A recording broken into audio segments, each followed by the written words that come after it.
The concept of practice seems inherently paradoxical. In this podcast, I've been describing practice as something we engage in as an end in itself, as something we are doing for its own sake. But an active practice is fueled by intention, by a purpose.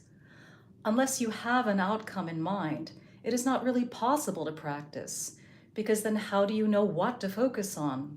How do you know whether your practice is successful? How can you tell whether you are getting better at the thing you are practicing? You can practice singing as a means of cultivating greater focus and presence, as a means of promoting greater flow of thought, feeling, movement, and expression, as a means of reducing friction and rigidity in your mind, your body, and your voice. However, for your practice to be successful and satisfying, you still need a strategy, something specific to focus on, an activity to engage in that you can work with for the purpose of improving flow and reducing rigidity, and a means of evaluating whether you are, in fact, enjoying increased flow and reduced rigidity. Throughout this podcast, I have been using the term practice as a noun in the sense of a meditation practice, a liberation-oriented practice. When cultivating a singing practice in this sense, it is helpful to narrow your focus to a particular aspect of singing. There are so many to choose from.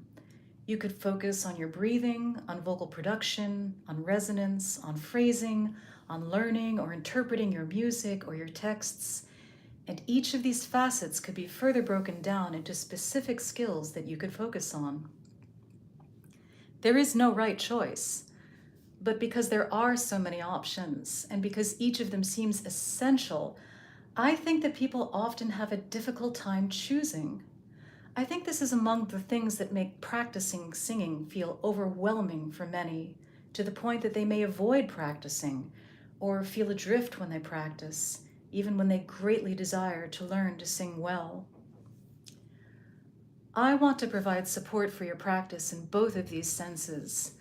I want to encourage you to experience your practice as an end in itself, an experience that helps center you in present moment awareness that generally promotes a sense of increased flow and reduced rigidity in your experience.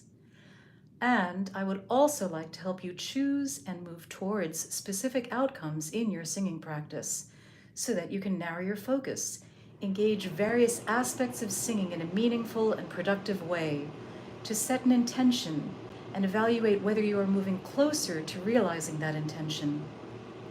Both of these approaches support one another, and neither is as effective on its own.